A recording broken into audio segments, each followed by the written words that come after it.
सभी प्रिय भाई बहनों को जय मसीह की। यीशु के विरुद्ध षड्यंत्र। 2 दिन के बाद फसह और अख़मीरी रोटी का पर्व होने वाला था।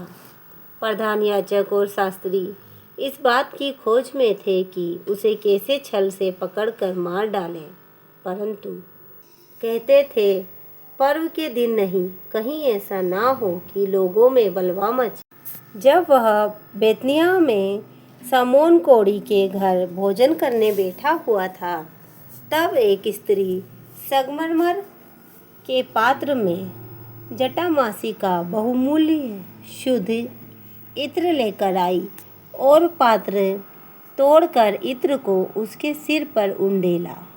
परंतु कोई कोई अपने मन में रिसिया कर कहने लगे, इस इत्र का क्यों सत्यानाश किया गया, क्योंकि यह इत्र तो 300 दिनार से अधिक मूल्य में बेचा जाकर कंगालों में बांटा जा सकता था। और वे उसको छिड़कने लगे। यीशु ने कहा, उसे छोड़ दो, उसे क्यों सताते हो? उसने तो मेरे साथ भलाई की है। कंगाल तुम्हारे साथ सदा रहते हैं और तुम जब चाहो तब उनसे भलाई कर सकते हो, पर मैं तुम्हारे साथ सदा न रहूँगा। जो कुछ वह कर सकी उसने किया। उसने मेरे गाड़े जाने की तैयारी में पहले से मेरी देह पर इत्र मला है। मैं तुमसे सच कहता हूँ कि सारे जगत में जहाँ कहीं सुसमाचार प्रचार किया जाएगा, वहाँ उसके इस काम की चर्चा भी उसके स्मरण में की जाएगी। तब यहूदा इस्करियोती, जो 12 में से एक था, प्रधान याजकों के पास गया कि उसे उनके हाथ पकड़वा दे। वे यह सुनकर आनंदित हुए और उसको रुपये देना स्वीकार किया, और वह अवसर ढूंढने लगा कि उसे किसी प्रकार पकड़वा दे। अख़मीरी रोटी के पर्व के पहले दिन, जिसमें वे फसह का बलिदान करते थे, उसके चेलों ने उससे पूछा, तू कहाँ चाहता है कि हम जाकर तेरे लिए फसह खाने की तैयारी करें? उसने अपने चेलों में से 2 को यह कहकर भेजा, नगर में जाओ और एक मनुष्य जल का घड़ा उठाए हुए तुम्हें मिलेगा, उसके पीछे हो लेना, और वह जिस घर में जाए उस घर के स्वामी से कहना, गुरु कहता है कि मेरी पाहुनशाला जिसमें मैं अपने चेलों के साथ फसह खाऊं कहाँ है? वह तुम्हें एक सजी सजाई और तैयार की हुई बड़ी अटारी दिखा देगा। वहाँ हमारे लिए तैयारी करो। चेले निकलकर नगर में आए और जैसा उसने उनसे कहा था वैसा ही पाया और फसह तैयार किया। जब सांझ हुई तो वह 12 के साथ आया। जब वे बैठे भोजन कर रहे थे, तो यीशु ने कहा, मैं तुमसे सच कहता हूँ कि तुम में से एक जो मेरे साथ भोजन कर रहा है, मुझे पकड़वाएगा। उन पर उदासी छा गई और वे एक एक करके उससे कहने लगे, क्या वह मैं हूँ?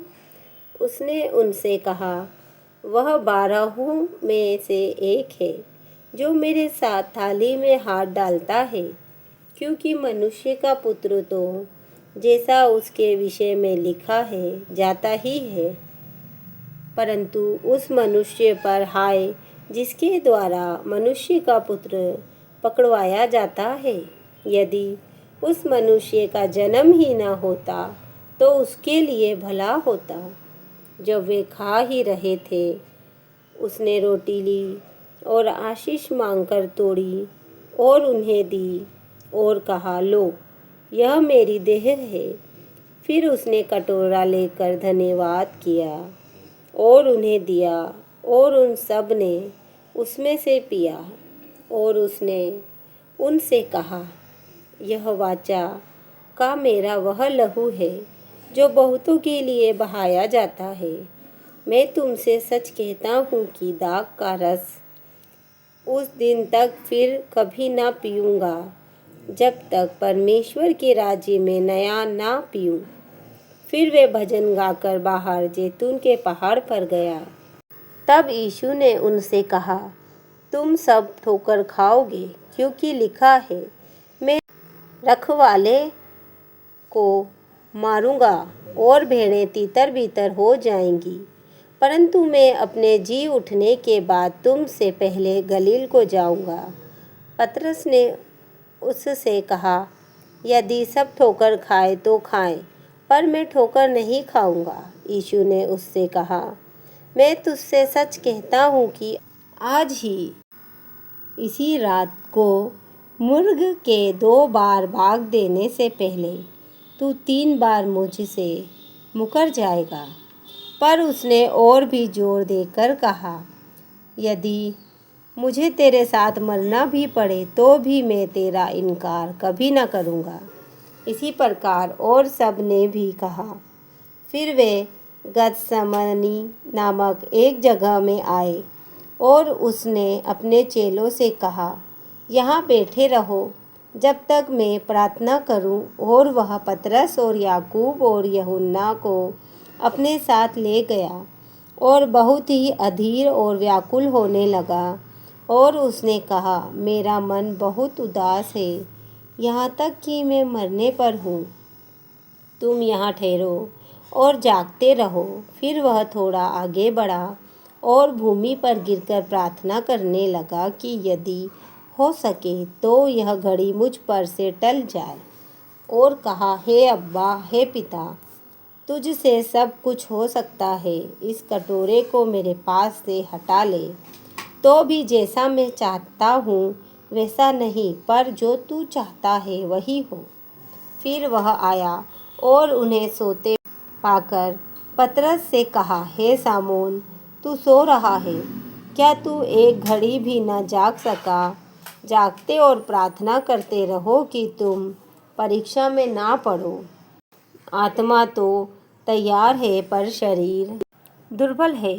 और वह फिर चला गया और उन्हीं शब्दों में प्रार्थना की। फिर आकर उन्हें सोते पाया, क्योंकि उनकी आंखें नींद से भरी थी और नहीं जानते थे कि उसे क्या उत्तर दें।